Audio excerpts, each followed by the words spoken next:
انتظار کرو اور یہیں پر رکو۔ اور یہیں پر عثمان صاحب ان کے تیر ختم ہونے کا ویٹ کرتے ہیں کہ جیسے ہی سلجوقی سپاہیوں کے تیر ختم ہوں گے وہ آگے بڑھیں گے، لیکن سلجوقی سپاہی اپنے تیر برسا ہی چلے جاتے ہیں۔ اور اسی بعد کچھ دیر بعد ہی عثمان بیگ اپنے سپاہیوں کو کہتے ہیں کہ چلو آپ ان پر حملہ کرو، اور یوں ایک بار پھر سے جواباً حملہ کیا جاتا ہے، جس کے نتیجے میں تمام سلجوقی سپاہی ایک ایک کر کے ہمیں دوسرا منظر دکھایا جاتا ہے، جہاں پر بالا خاتون اسما کے ساتھ اسما سے پوچھتی ہیں کہ کیا بات ہے اسما، تم نے مجھے یہاں کیوں بلایا ہے؟ جس پر اسما ایک چھٹی نکال کر بالا خاتون کو قدم آتی ہے اور کہتی ہیں کہ مجھے انہوں نے کہا یہ آپ کو دے دوں۔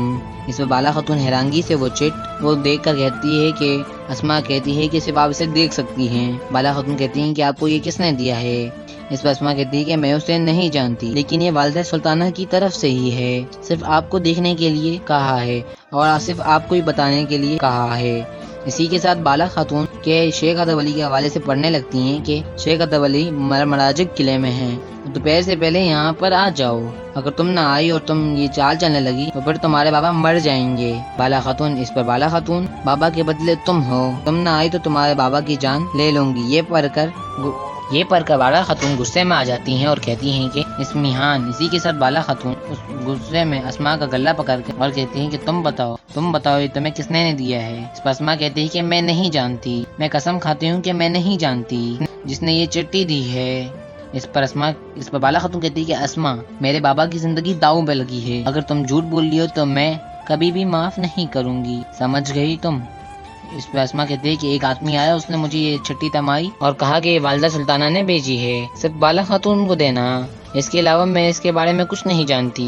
یہ سن کر بالا خاتون بھی کافی زیادہ سوچ میں پڑ جاتی ہیں کہ آخر وہ کون شخص ہے۔ دوسری طرف ہم دیکھتے ہیں کہ عثمان بے بہت ہی محتاط انداز میں شیخ کی درگاہ کے پاس پہنچتے ہیں، ہر طرف شیخ کو پکارتے ہوئے لگتے ہیں، جہاں پر درویش کہیں پہلے ہی شہید ہو چکے تھے اور ہر طرف آگ ہی آگ تھی اور درگاہ کو تہس نہس کر کے رکھ دیا گیا تھا، جسی طرف عثمان بے درگاہ کے یہ حال دیکھ کر کہتے ہیں جس نے میرے شیخ کے ساتھ ایسا کیا، کیا وہ یہاں سے بچ کر جائے گا؟ کیا وہ میرے ہاتھوں سے بچ جائے گا؟